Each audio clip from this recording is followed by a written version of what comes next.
All right, government students, we're back with freedom of speech, assembly, and petition today. All right, so three other important parts of the First Amendment. Here's the whole thing. Congress shall make no law respecting the establishment of religion or prohibiting the free exercise thereof. We looked at that last time, talking about the Establishment Clause and the Free Exercise Clause and the limitations on both. But in addition to that, or abridging the freedom of speech or the press or the rights of people to peacefully assemble and to petition the government for a redress of grievances. This is the entirety of the First Amendment. And this is known as the Freedom of Expression Amendment. And in doing so, this amendment protects five things in particular: speech, press, assembly, petition, and religion. Those are the five things that this amendment protects.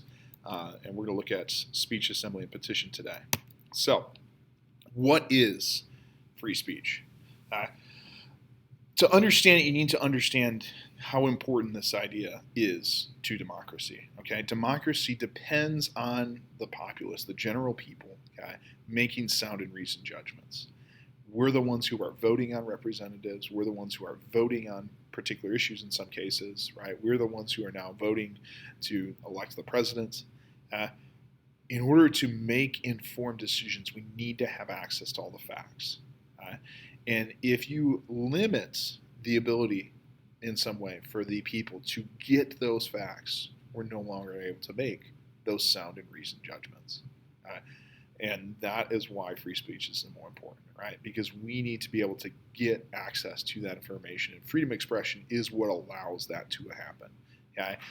It allows us to educate ourselves, allows us to learn about what's going on in the rest of the world. It allows us to complain, right? I don't think of anything more American than complaining, especially complaining about the government. That is like the essence of America.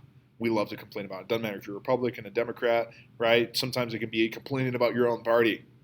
We love to complain about the government. That is an important part of free expression, right? We are able to then seek the truth and trying to learn the facts behind things, especially in today's day where the media is very biased a lot of times. Being able to try and figure out those facts is important, and to be an effective citizen, right? To speak up in situations, to go and vote and use our constitutional rights in those areas, to run for office, all of those things.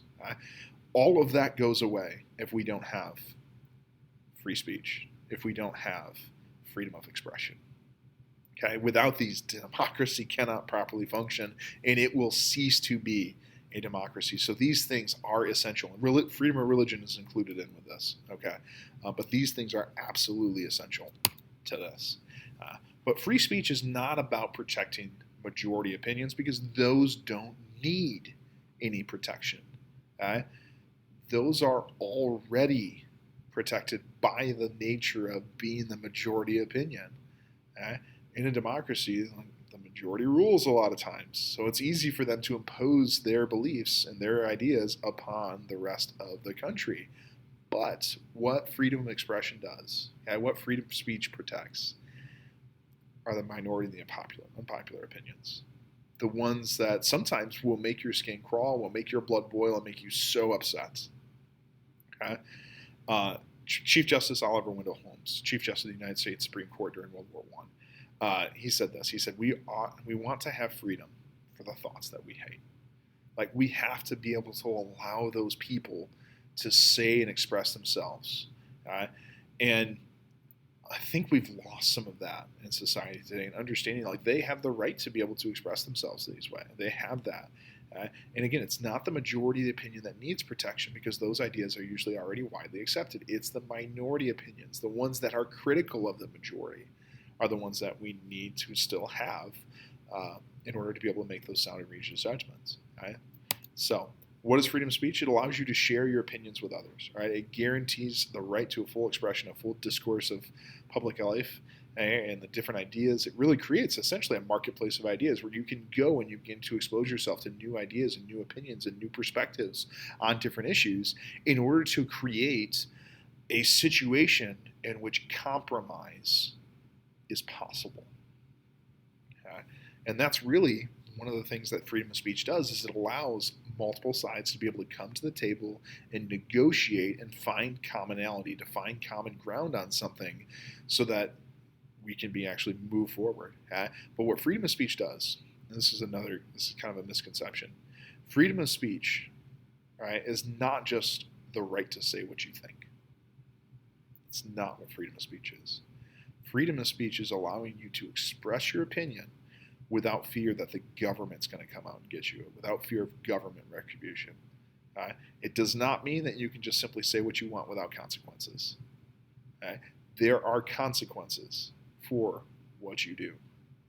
There are consequences for what you say. Those consequences might not always come from the government. So there's a couple examples of this that I want to point out here. 2021, there was a lot of talk around this issues, specifically around two people. One was Dr. Seuss. You remember him from your childhood probably. You've read many of his books, Green Eggs and Ham and such.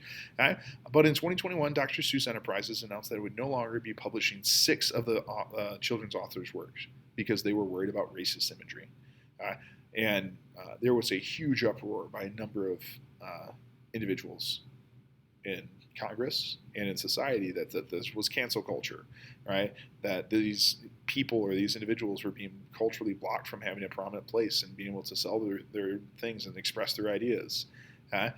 Another example of that, Disney fired actress Gina Carano from the Star Wars series The Mandalorian. I love The Mandalorian, huge Star Wars fan. I thought she did an awesome job in it, but she posted several things on social media comparing the Holocaust with the U.S. political climate, and Disney decided to fire her for that.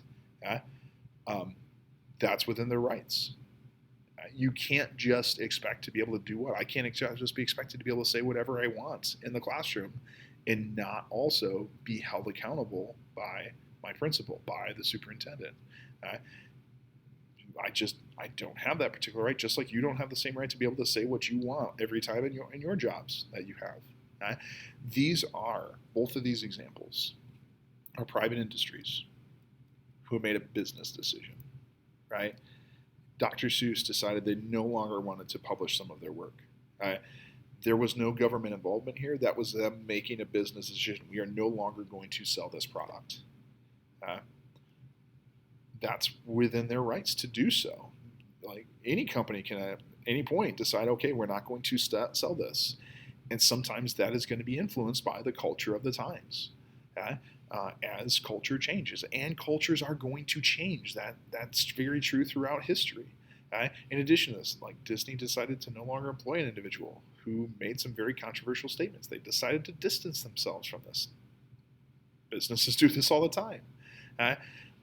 They have a right to make these kind of decisions, just like your employer can fire you for something that you say without actually violating your freedom of speech.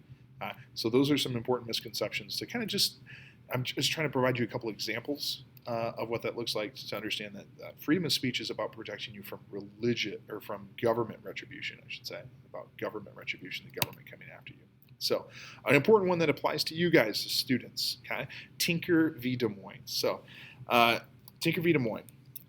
This is a Supreme Court case that goes all the way back to the 60s, right? During the Vietnam War. Vietnam War, very, very controversial war. A lot of people in American society were very against it. And they did not want our government to be involved there at all. And one of these was Mary Beth Tinker. She was 13-year-old, right? She was a junior at that time who wore a black armband to school in protest of the Vietnam War. Teacher said, "You need to take that off." She refused. And as a result of that, she was banned from school until she took that armband off. So, this ended up going through the court system. Goes all the way to the Supreme Court. And in a 7-2 ruling, which is a pretty strong statement, like a 5-4 ruling, all right, that's not a very strong statement. 6-3, you're getting stronger. Unanimous very rarely happens anymore. A 7-2 ruling is a pretty strong statement. They ruled that students don't shed their constitutional rights at the door. You have rights here while you are at school. However, they are not the same rights that you have outside of school. There is a limitation on your freedom of expression, on any type of speech that could be labeled as disruptive. And there are certain guidelines as to what that disruptive speech is, but if your freedom of speech, this could be not just what you say, this could be what you wear, what you have in on the outside of your vehicle and such. A number of different things fit into this category. But if your speech, if your expression is somehow disruptive to the classroom environment and the learning environment, then the school does have the right to censure that speech. And we'll talk more in details as we look in the local parentis what those things are and what those limitations on speech are. There are a bunch of limitations on free speech in which the government may censure your speech, and they may cancel your speech in that sense. They can imprison you for certain things. But we'll look in these in a lot more depth in class as we get into those ideas. And then we'll kind of see some different situations, different Supreme Court cases in which this has played out, and allow you guys to try and make a decision in those. So we'll see those in class.